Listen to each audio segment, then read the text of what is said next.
It all began with Russian failure in the Great War. Due to revolutions, the Tsar was forced to abdicate, and after communists seized the government, civil war broke out.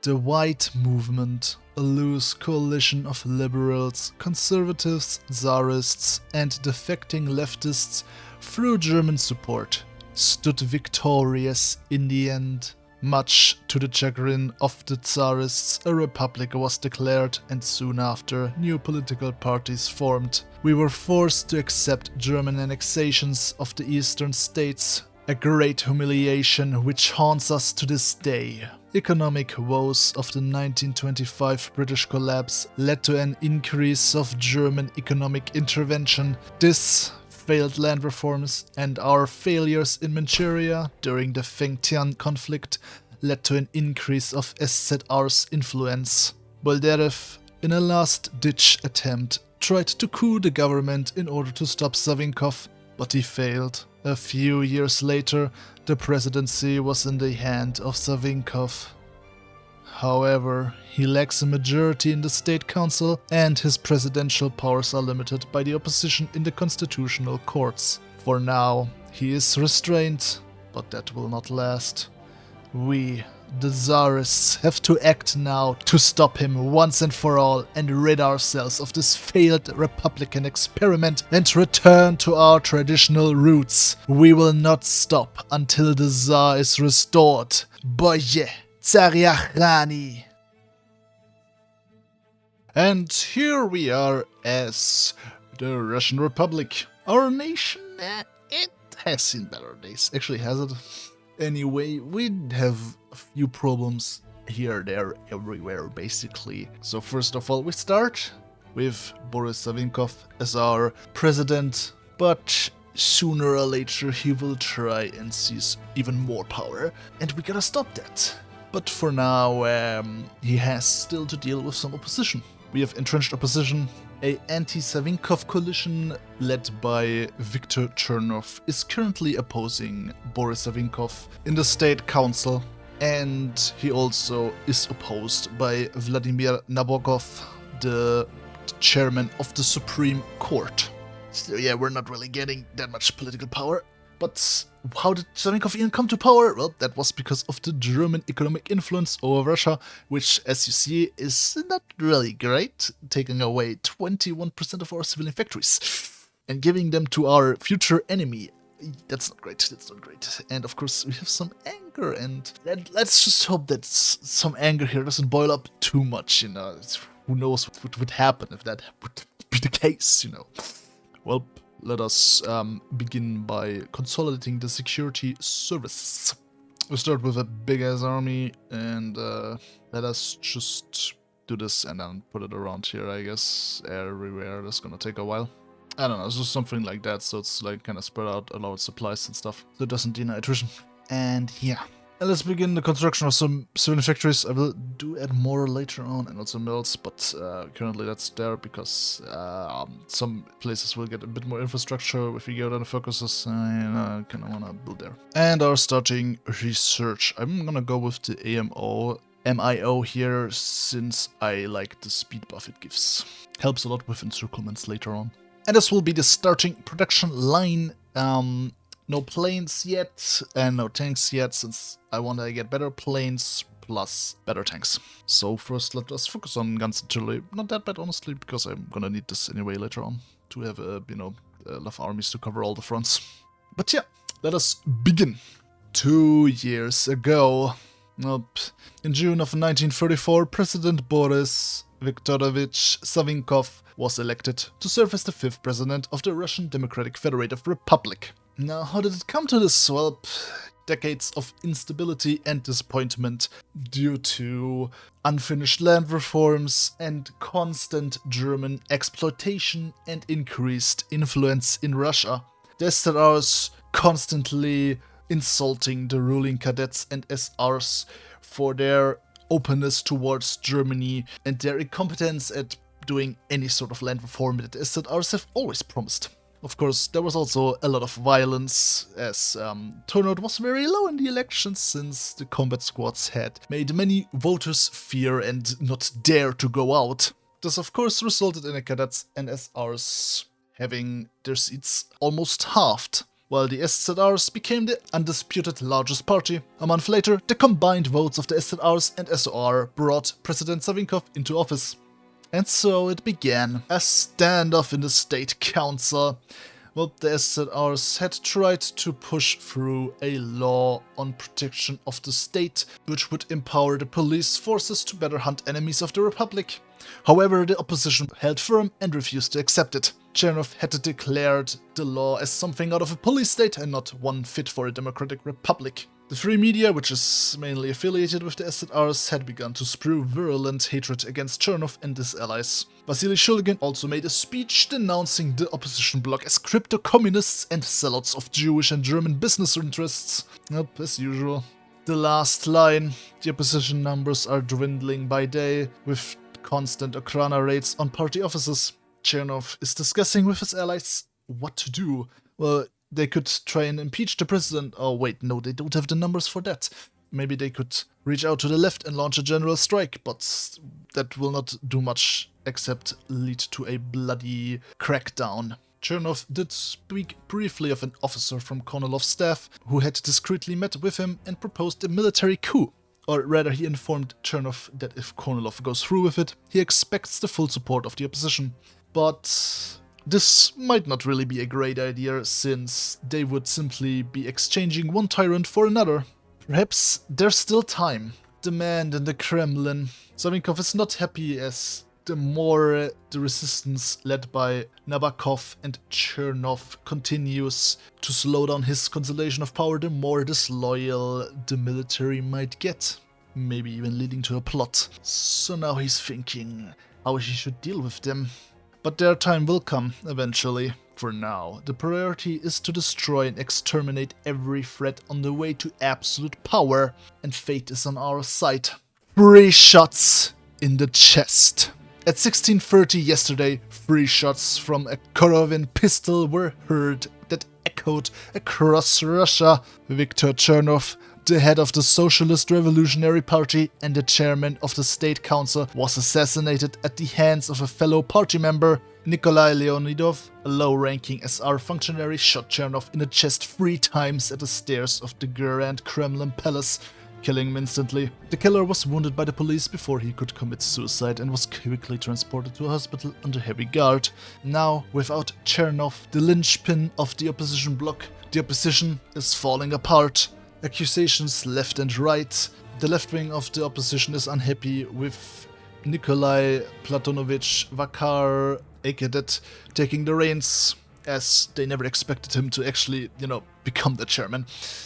While others are accusing the SZRs, if not necessarily President Savinkov himself, of being behind the killing, or at least allowing it through lax security. And with that, the opposition will fall. Nena plevat. And with that, collapse of the opposition bloc. Vladimir Richter, a former party secretary and Chernov's second-hand man, has been elected as the new chairman of the party as a compromise candidate who managed to satisfy no one. Maria Spiridonova of the left faction commented that the so-called Socialist Revolutionary Party has lost any connection with socialism and furthermore with revolution, having decayed to nothing but old reactionaries who lost their ideals 15 years ago. With the Party of Socialist Revolutionaries crumbling, the right-wing members of the opposition bloc have seen the writing on the wall and are now eyeing to compromise with the SZRs. The first one to defect was Nikolai Trubetskoy from VPP, who declared the opposition bloc dead and called on the conservatives to instead make peace with the more moderate forces of the SZRs. In mere days, the bloc has dissolved into chaos, fear and repression. Now, little stands between Savinkov and his vision of the Third Russia. The dominoes fall. The Leonidov investigation. Sadly, despite the doctor's best attempts, Leonidov died of catastrophic internal bleeding before he could be interrogated. It is known that Leonidov had some meetings with Germans before the assassination attempt. However, investigating more into this bore no fruits, as the German consulate had left for Riga the day after the Germans' assassination. Of course, the assassination could maybe be a foreign conspiracy. However, the investigation lacks any proof connecting Leonidov to Germany or any possible motive for why Germany would want Chernov dead. In any case, the opposition is becoming increasingly vocal in demanding progress for the investigation, while the general public is growing more convinced that the government had something to do with Chernov's murder. What is Kononov meddling in? Shots fired by Kerensky. Kerensky has yet again written criticism against the Russian government. This time he's criticizing that the investigation of Chernov's killing has been handed to Kornilov, a move that Kerensky has caustically described as like putting a fox in charge of the hen coop. He also insulted Savinkov, stating that the serpent will strangle Russia's freedom today in a manner he failed to do with Kornilov 20 years ago. It's not the first time that Kerensky, of course, has commented on Russian affairs, but many don't really see him as anything more than a washed-out relic, banking off his past achievements to earn speaking tours of credulous Westerners. Nice try, old man. Well, with the opposition in the Duma having ceased to exist, we shall now try and control the Supreme Court. Well, everything has been going fine for Savinkov, however, now the German influence in the country will become very problematic, since the stock market has crashed in Berlin. Oh no.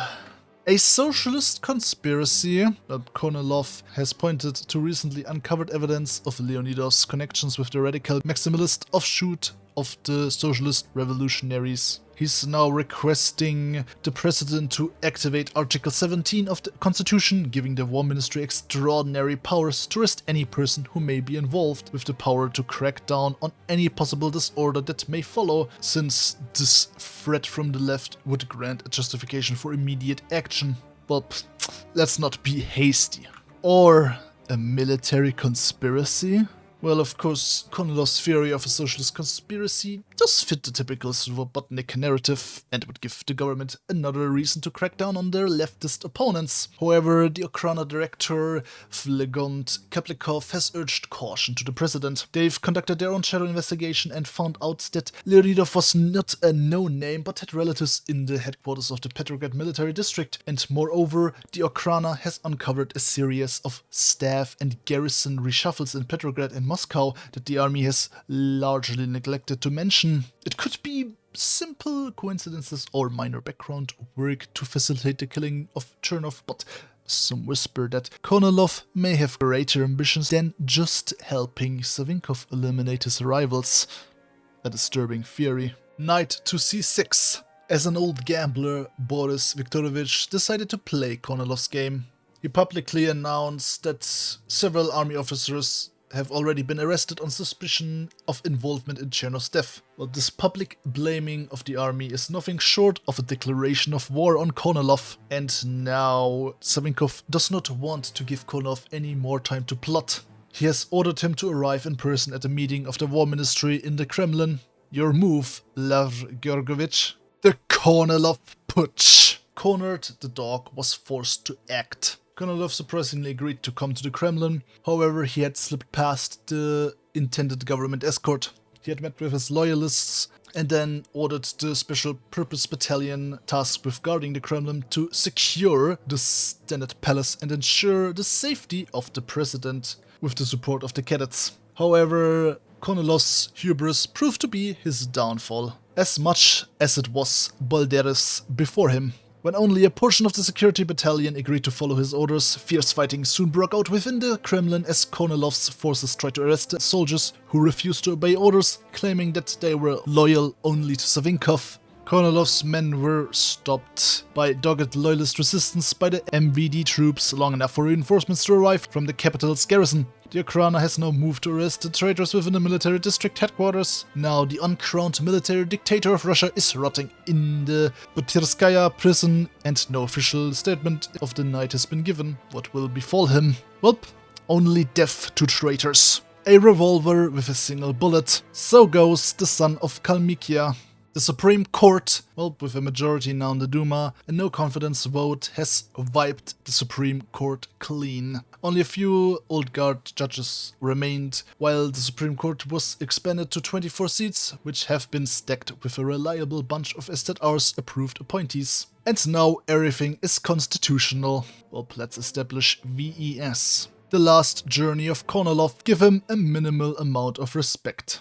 Replacing Kornilov with a new head of the army, and there are only 2 men possible to fill that hole, Anton Denikin and Piotr Wrangel, both of whom were among Kornilov's closest associates. There was also a third option, Sergei Markov, but he has issued a statement declaring both a lack of interest in the position and a conflict of interest due to his close friendship with both other candidates. Denikin is disdainful of politics, but nevertheless has accepted his place as the army's highest-ranking Republican. And Wrangel is far more comfortable with intrigue and court politics than the gruff Denikin. Wrangel's past service was as a cavalry officer in the famously monarchistic Guards Corps. Even though Wrangel could maybe be a problem to Savinkov, let's just pick him. Like, what's gonna happen? He's gonna restore the Russian Empire? Right, yeah. That's not gonna happen. Don't worry about it. We should just not make the military angry enough, and then everything will be fine. The creation of the VES, the Verkhovny Ekonomicheski Soviet, or Supreme Economic Council. Let's hope we get through this quickly. And now let's do the Voshkot program. And how do we fund this? Let's take it out of the military budget. Well, the Voshkot program has now been started. We look forward to the fruits of their labor, and we need to further get down on Black Monday. So let's organize relief work. And now with these projects here, let's utilize the army. We kinda need a bit more stuff here, we need more workers, but that would probably not lead to anything problematic, right? Secrets in the army. There are some discussions between important leaders in the army, men like Drotsovsky, Denikin, Markov, and Wrangel. Keplikov has suggested treason and proposed military purges, but this will be a tremendous risk since most of the army is more loyal to their civil war leaders than to the Vojd. They need to realize they serve the government. Uh-oh. On bayonet's end, the anger and suspicion in the Russian army has reached a flashpoint. Our intelligence services are still trying to build a whole picture of the current events in Moscow, but it seems that a number of local units mutinied, or were ordered to mutiny by someone higher up. The soldiers were demanding that Savinkov's commissars and spies be taken away from the army and that the unexplained purges will stop. The local putschist leader, Colonel Boris Fortunatov, had been thought to be politically reliable, but instead attempted to seize the Kremlin and key points in Moscow in a redo of the Boldarev and Kornilov attempts. The Special Purpose Battalion and forces loyal to the government are engaged in the fight, and it seems like the attempt would be left only as an attempt, until it was revealed that this was only the first shot. The death of Savinkov. With unrest brewing in Moscow, Wrangel took the chance and marched on the Kremlin. Savinkov had fled, however his convoy was intercepted and he was killed. We did it, we saved Russia. And now we are under army control. Formation of the Third All-Russian Constituent Assembly. Well, we will now begin amending the constitution of the Russian Democratic Federative Republic. Let us get to work. And now we have to choose what we want to amend here. Well, first of all, Russia is a monarchy. We will also do executive decrees. We shall weaken federalism. We shall do state orthodoxy. And defensive democracy clause, and restriction of nationalization. And now we have to wait for the cadets to accept our monarchy proposal. Well, with organized relief work now completed, let us do road works here, there, everywhere, so that we reduce it even further. Crisis in the cadet faction. Well, a lot of the parties are very unhappy with the monarchist restoration proposal, and Richter almost called for a popular peasant uprising against that Tsarist baron. In the end, however, Goldzin has pleaded with the cadets to listen to reason. With the cadets, we mostly will have enough support for the proposal. He has swayed them by saying that The cadets will most likely still be the most popular faction, even if Russia is a monarchy, and that they could maybe try and rebuild the monarchy on their own terms and defang the more reactionary monarchists in the army. And one by one, the cadets burst weight. Amazing. Well, and now we can pass the constitution. The constitutional draft is accepted. Better start preparing for the elections. Election of the Imperial Regent. Alright. Piotr Wrangel announces elections. Democracy is restored. Well, and now let's do privatization of state businesses. The campaign kicks off. Which party will have the best startup? The Patriots Party. I mean, I'm not wrong with that, you know. The coronation. Today marks the day that Kirill Kirillovich Romanov, grandson of Emperor Alexander II, the Liberator, ascends to the throne of the Russian Empire. Long may he reign. Well, new monarch, new me. Well, time to purge whatever remains of the Savinkovist movement. Solonevichs and the Stabs kept movement. A bodybuilder, a martial arts master, a journalist, and a writer. Ivan Solonevichs' career has been a curious one, and he can be justly said to be one of the most famous conservative thinkers of the new generation. He has founded the Stabs Captain movement, which is mostly a monarchist movement. They do a lot of physical training, organize sports events, spread information about healthy lifestyles and evils of alcohol, and run weightlifting and boxing competitions. But they also are an ideological movement. They are encouraged to read Solonevichs' writings and proclaim people's monarchism. And now with the Tsar restored, their movement has surged in popularity. But what should we do with them? I mean, they're harmless enough, honestly. Crimes of the past. Arrange mass trials for those found complicit. And now let's maintain a strong executive. The 1936 State Duma elections. Today the Russian people went to the voting booths to support their chosen parties and decide the fate of the State Duma. In a resounding victory, the VPP's message of restoring Russia's past glories and preserving the ideas of a traditional but modern nation has brought the party to victory over the three major parties. The All-Russian Patriotic Party is triumphant. The return of Russian conservatism. Well, now's the question, who should become the chairman minister? There are a couple of potential candidates. We have Prince Alexander Golitsyn, the obvious strong pick as the chairman of the VPP and a political veteran. But there's also Dr. Georgy Vanatsky. He's a revisionist and a moderate conservative, and he might find some allies in the cadets and the progressives. There was also discussions that maybe Prince Dmitry Romanov would be the chairman, but he would rather avoid the idea of the Romanovs monopolizing the seats of government. But the maverick choice would be Ivan Solonevichs, the VPP's vote king and rising star, who commands the People's Monarchist movement and has become the greatest proponent of modernizing the Russian monarchy. Well, what is this People's Monarchy? There he is, the Stabs captain. Well, we now have to deal with left and right-wing anger. And speaking of, the socialists demand unbanning. Yeah, no. Let's do some anti-reactionary raids so that we can quell them a bit here, because very concerned is not great. Union for the revival of the Republic. The left is not happy about the monarchist restoration, since they claim that the Constituent Assembly was held at gunpoint by the Wrangelite to make it seem that the restoration was constitutional and democratic. They now fear for the worst and have begun organizing curses. Well, let's do Council for Publication Standards. Let's recruit the tireless organizer for political power and also the Orthodox faithful for political power and resource speed. Ascension of the People's Monarchists. Many in the VPP are not really too happy with Solonevichs being chosen by the Emperor. Sergei Wojciechowski wrote in the party newspaper Sentinel, if the Emperor prefers Solonevichs, shouldn't the rest of the party too? Well, in a meandering speech at the VPP party conference, Solonevichs conducted a full-on coup of the party. He painted the old guard as prince bureaucrats obstructing the true Russian monarchy, like Peter the Great in his time had allowed Western elitism to blind his eyes from the true Russian heritage. Rather than losing a vote, Golitsyn gave in and accepted Solonevichs' leadership of the party, which was immediately staffed with a constantly growing number of Solonevichites. And the People's Monarchist movement is born. Now we are the NMD. The security apparatus. Let's maintain this robotic ban. Well, let's get rid of Black Monday by doing Goseko. And let's start our press censorship campaign, maybe to reduce anger and also weaken the activity of the Union to revive the Republic. Well, Spain has descended into civil war, and now's the question, do we want to help the Carlists or not? Because we don't really want to upset the Syndicalists, since they can be a future ally against the Germans. But, you know, where we kinda don't care about them, do we? And having an ally, you know, in the south of France, you know, that's way better. Because after Germany, yeah, they're gonna be our next enemies, aren't they? Winning the hearts and souls. Well, we gotta do something to make the monarchy a bit more popular.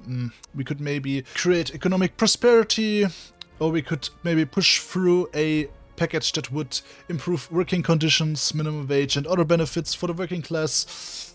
But what should we choose? How about we do both? Well, that is the end of Black Monday. Russia stands strong. And now, since we did promise stuff, we have to do this focus now and start, you know, doing these focuses so that we get down there. Since I don't think I'm in a year, I'm gonna have 150 factories. And now we shall start by trying to end the Vilnius Agreement so that we can rid ourselves of this shit. And yeah, let's start with this because we need 2 of these for this focus. Yeah. So yeah, let's upgrade railroads and build the northern route. General Boilderes plea. He commits treason and expects to be reinstated. Oh, and their city is just open for the taking. Man, I love the Spanish AI. They're so easy to exploit.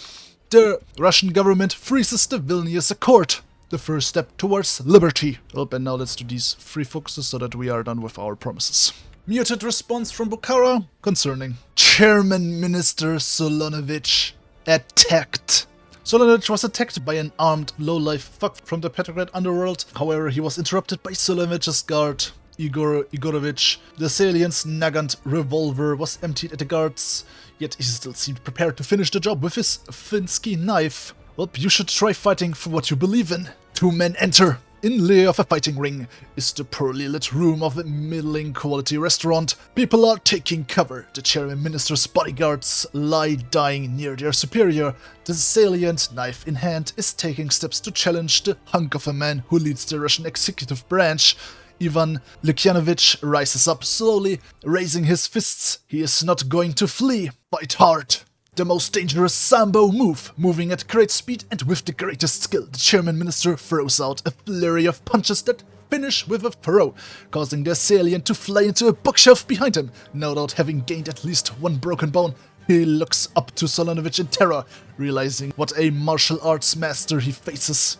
Let's be careful now. Solonevichs rains punches. The 2 men exchange strikes, parries and dodges until the chairman minister finds an opening. His massive arm delivers a crippling punch into the assailant's face, sending him reeling back. Let's fight hard. Solonevichs stabbed. Despite his skill, Solonevich's defense fails him. The assailant's knife slashes the chairman minister, painfully tearing through the fabric of his suit. He grunts and seems certain to fall for a moment, but just grits his teeth and repositions his stance. Let's continue to fight hard. Solonevichs rains punches. The 2 men exchange strikes, parries and dodges until the chairman minister finds an opening. His massive arm delivers a crippling punch into the assailant's face, sending him reeling back. Let's fight hard. Solonevichs stabbed. Not again. Let's fight hard. The most dangerous Sambo move.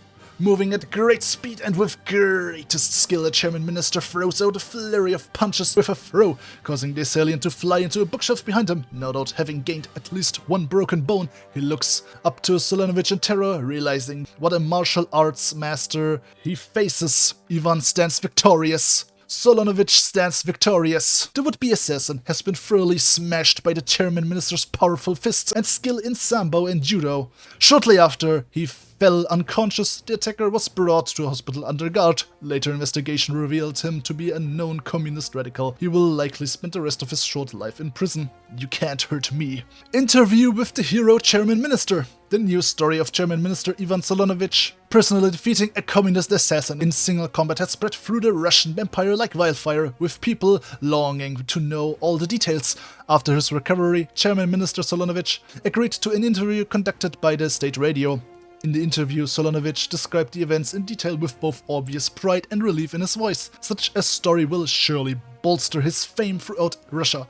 In the end, the journalist asked how the chairman minister would like to end the interview. "Fitness is why you should join the People's Monarchists." Well, we captured Madrid, and yeah, not long before they will die. Thus the focus forgets to actually do decisions. Let's start by acquiring the Buchhaltungs- und Kreditbank. The price of bread. His imperial government will ensure cheap bread. Alash moves to support government. We appreciate their support. Whoop, Sevilla has fallen and now Malaga will be next. And that should then be the end of the civil war in Spain. We secured victory for the Carlists. The Kingdom of Spain victory. Send the Entente and Javier I our congratulations. Let us get early mobilization.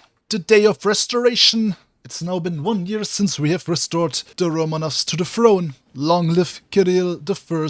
Kazakhs in crisis. Already tens of thousands of Kazakhs have been displaced from their traditional farmlands by the Cossacks and the Russian settlers, which is not great news.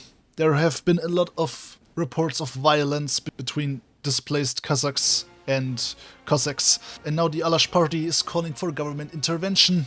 They should help displaced Kazakhs.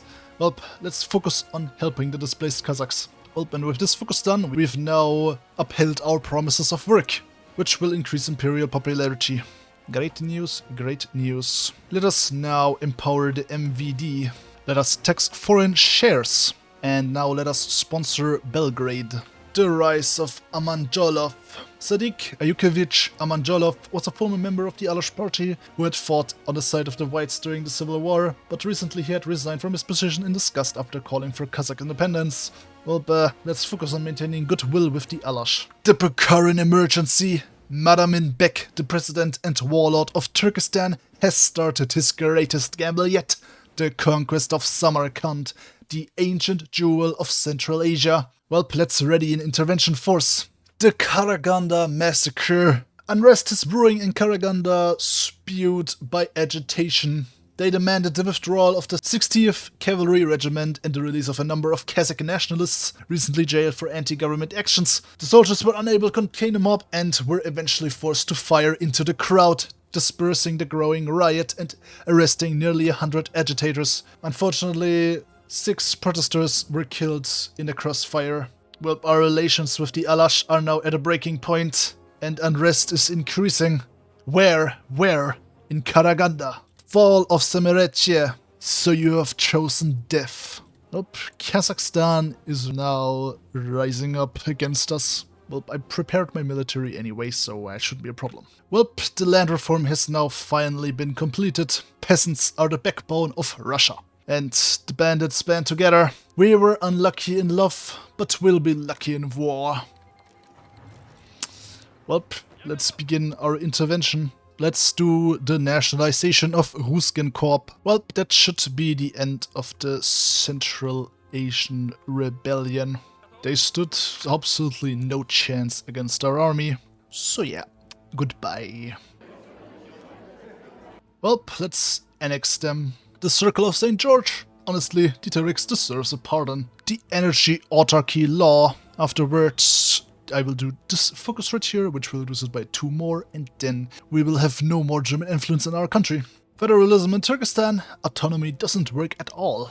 Well, let us now restrict foreign businesses. The fate of the Alash autonomy. Abolish it entirely. National Defense Preparation Law. I do not love the saber for its swiftness, only that which it defends. Oh great, I get partial mobilization for free. Very great. Thank you very much again. The Chernov Monument. Kivalinsk, his hometown, will become his shrine. Russia free of German influence. Never again subjugated. Great. I still require stability, so yeah, let's do other things, but let's do mission to Tehran.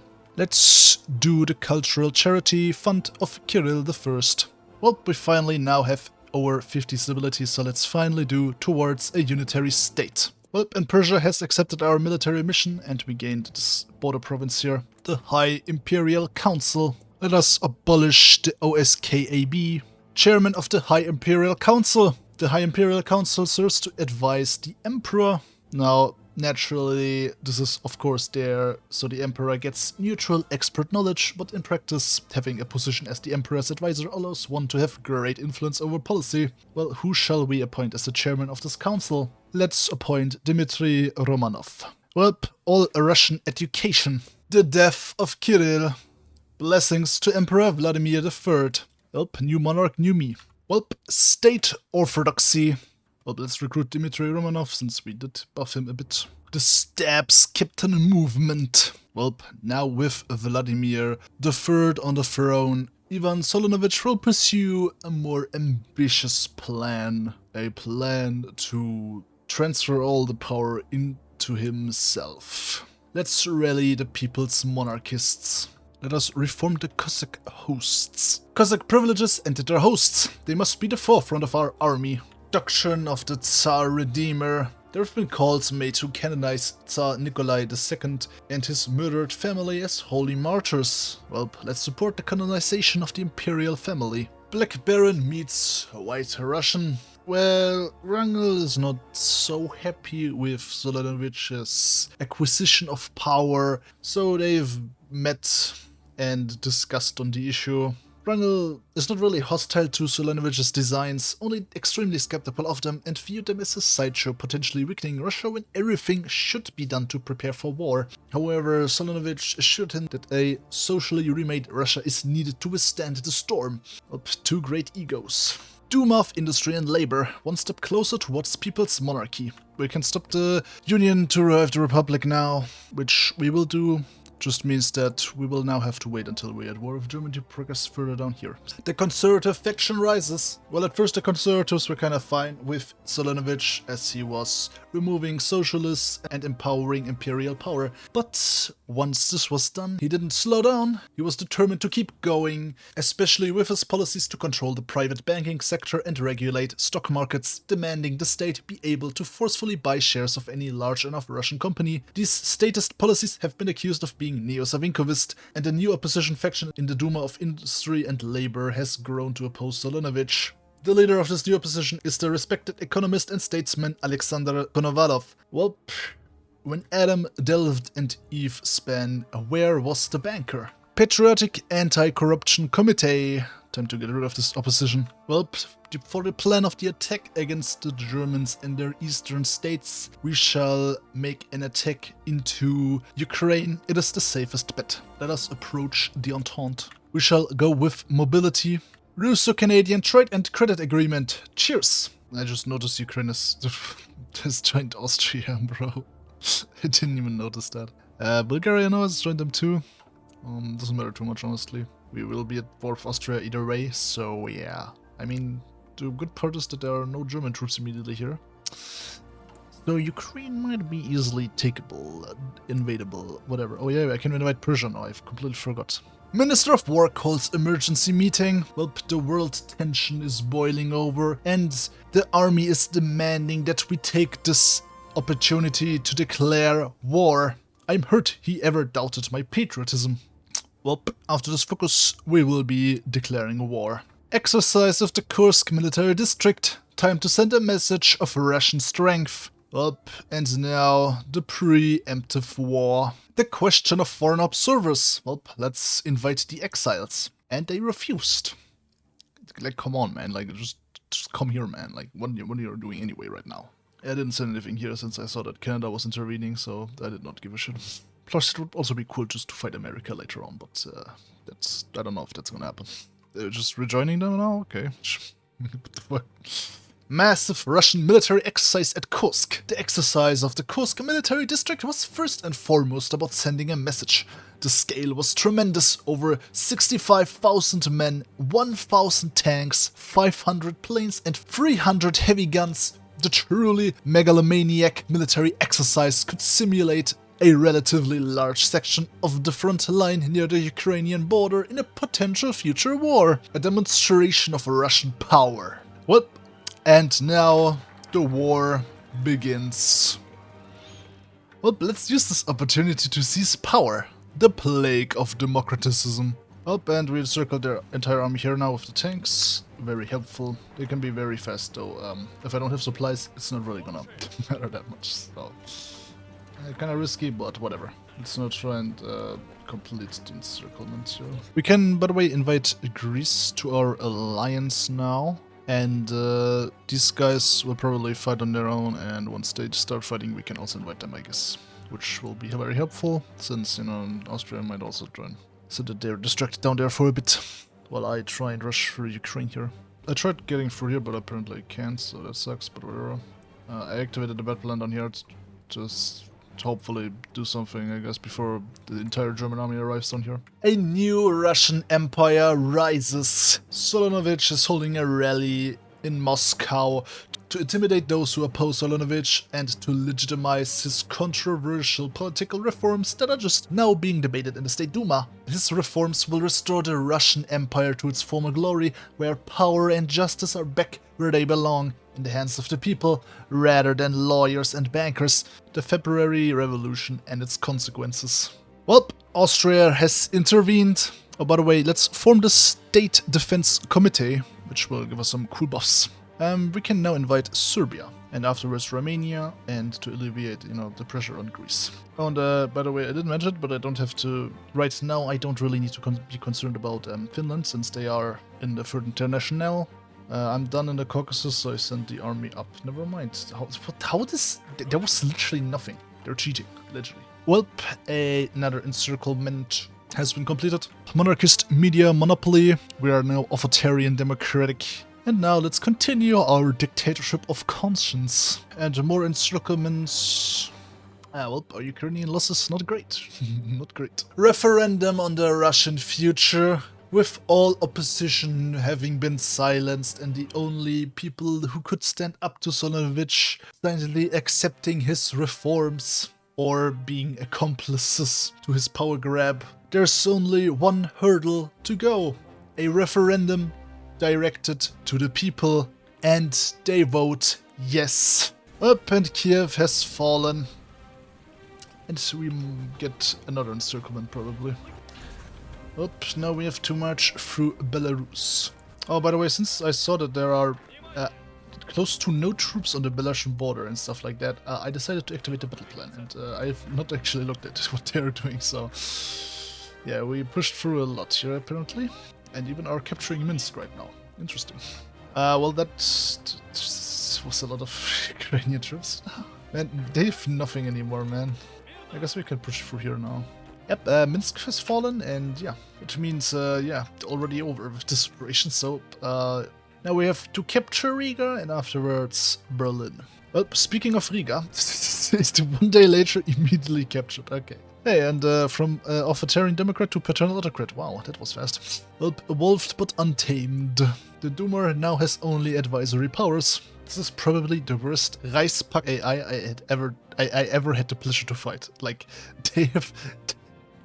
Where are their divisions? They have nothing. They have nothing. There's nothing, bro.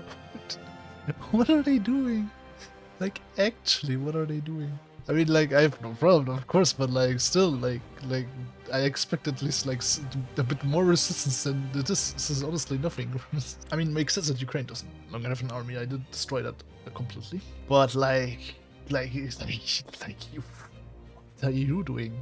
They did send some troops there and here and there and kill a lot of them. But, like, that's all there is. There's nothing more. Well, you know, over by Christmas, I guess. Yeah, so I destroyed whatever army there was here in Romania, so I alleviated their situation. I sent this army right here, which I honestly can also now just set on a full offensive, honestly.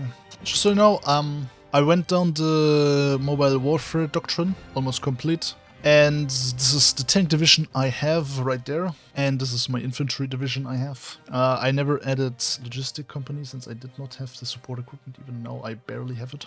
But yeah, as for my tankers, that's the one I'm using right there. Germany begs for peace. I mean, honestly, I would too, but yeah. At this point, it's complete disaster for them, like, actually, bro. I've actually never seen this before.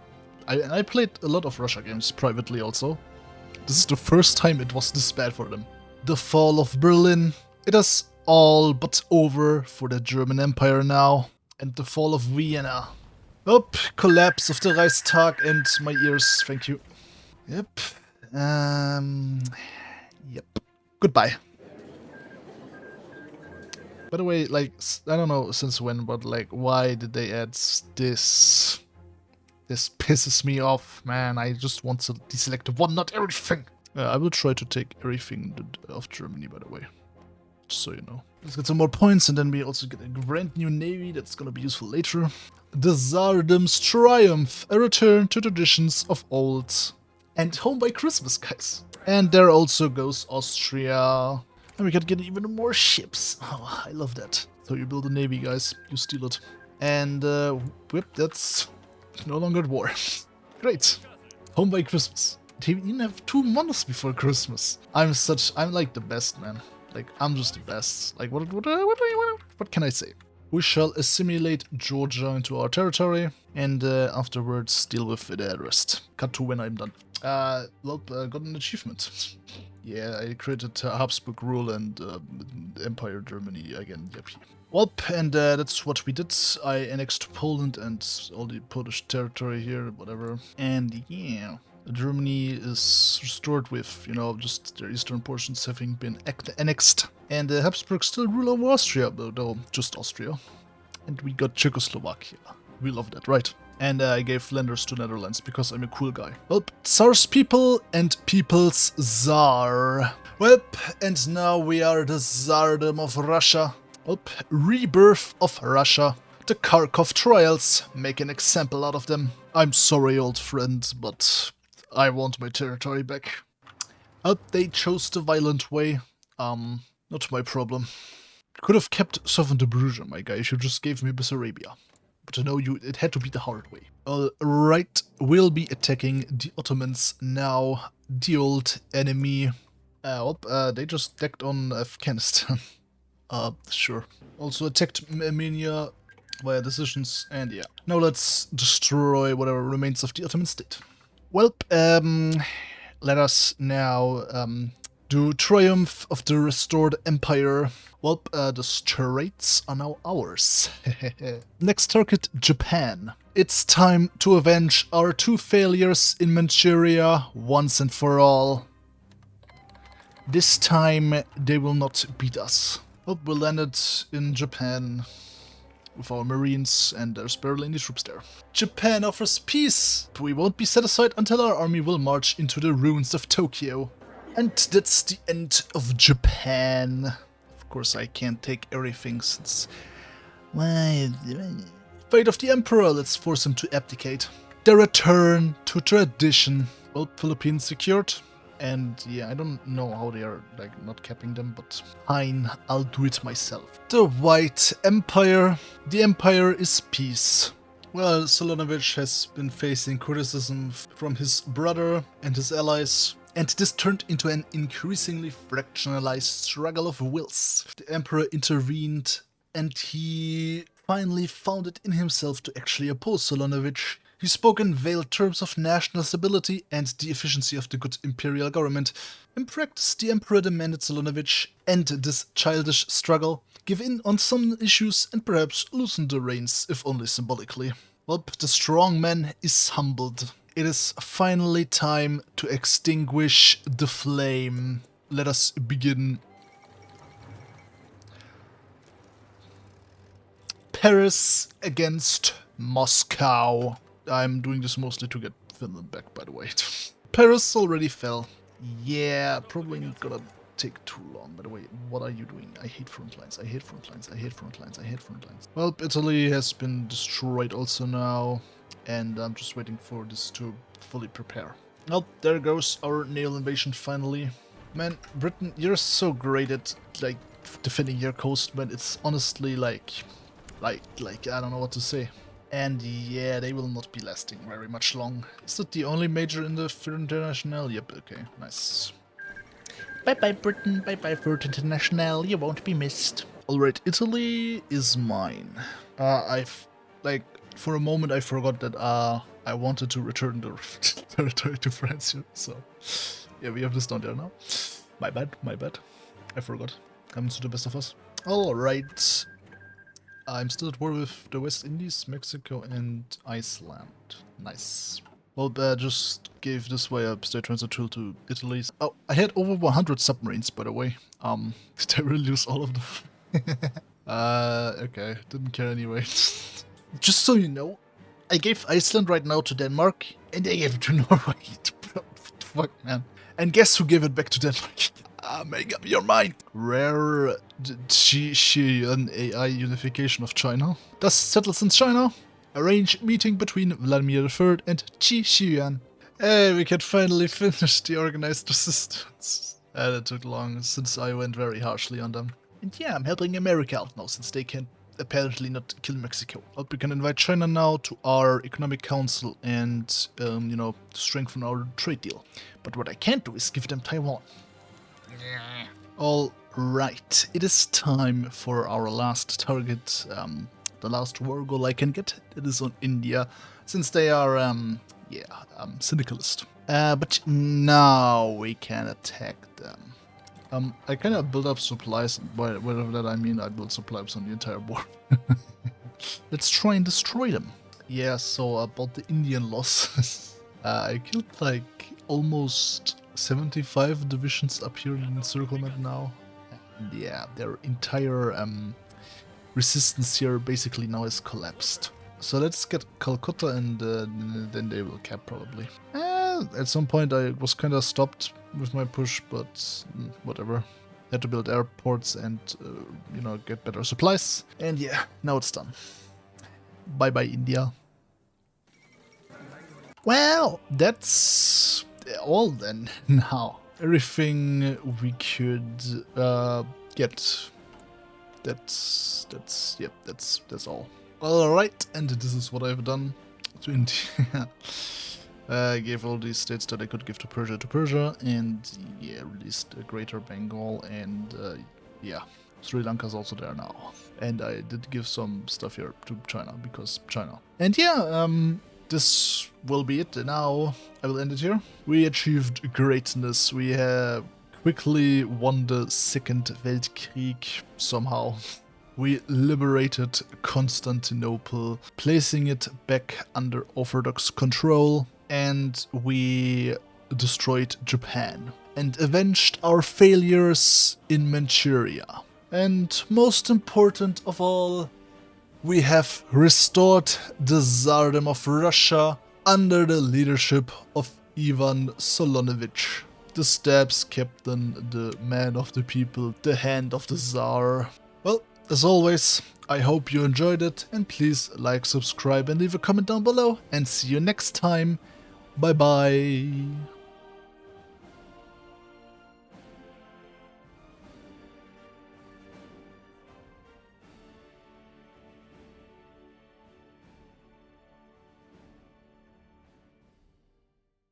I still can't give back Taiwan.